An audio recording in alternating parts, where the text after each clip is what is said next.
Good morning बच्चों, again come to our grammar journey. Rules to make plural noun.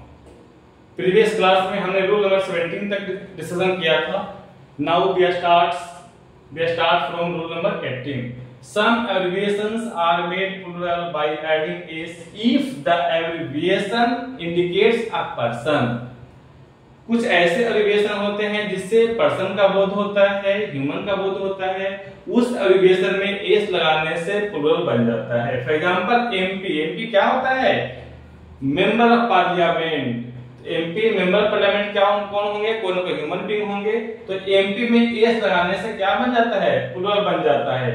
MLA ये भी क्या होते हैं? Member of legislative assembly. तो एस एमएलए एस लगाने से क्या बन गया? प्लूरल. डीएम डिस्ट्रिक्ट मजिस्ट्रेट, तो डीएम एस लगाने से क्या बन गया? प्लूरल बन गया. Next rule number 19 says some abbreviations are made plural by adding apostrophe s if the abbreviation indicates a degree. जब मैन था तो एस लगा था और डिग्री का इंडिकेशन होगा तो क्या बनेंगे? apostrophe s लगेंगे, तब बनेंगे plural. Example BA does not indicate a human. BA indicates a degree. BA एक डिग्री होता है बैचलर ऑफ आर्ट्स. तो BA का हम लोग क्या बनाएंगे? जिनके पास ज्यादा BA का डिग्री है तो वहां पर हम लोग बना सकते हैं. तो BH. MA का MH हो जाएगा. Next rule number 20.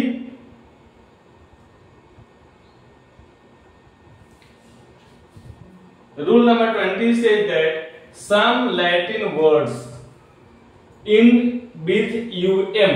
कुछ लैटिन वर्ड जिनके अंत में um लगे होते हैं एंड इट इज सिंगुलर.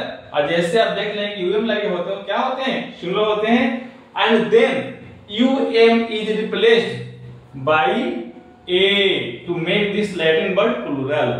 जिस नॉन के अंत में um हो तो उस um की जगह पे a लिखने से वह नॉन प्लूरल बन जाता है. फॉर एग्जांपल डेटम लास्ट में um है तो डेटा ए लगाने से क्या बन गया? Plural. Dictum dicta. Momentum momenta. Minimum minima. Maximum maxima. Agendum agenda. Addendum addenda. Fulcrum fulcra. Bacterium bacteria. Corrigendum corrigenda etc. यहां पे थोड़ा सा एक नोट भी है. Presently, agenda is used in both forms, singular and plural. Agenda का use हम singular और प्लूरल दोनों तरह से ही करना स्टार्ट कर दिए हैं. एजेंडम का यूज सिंगुलर में बहुत रेयर हो गया है. एजेंडा ही दोनों में चल जाता है. The agenda has been prepared या the agenda has been prepared. Agenda का मतलब होता है मीटिंग का सब्जेक्ट. तो उसमें कभी एक होता है सब्जेक्ट, कभी एक से ज्यादा होता है. तो इसको इस तरह से माना गया है कि हो सकता है कि एक था लेकिन हम पहुंचते हमने 2-3 कर दिए. तो इस तरह से आजकल यूज होना शुरू हो गया है.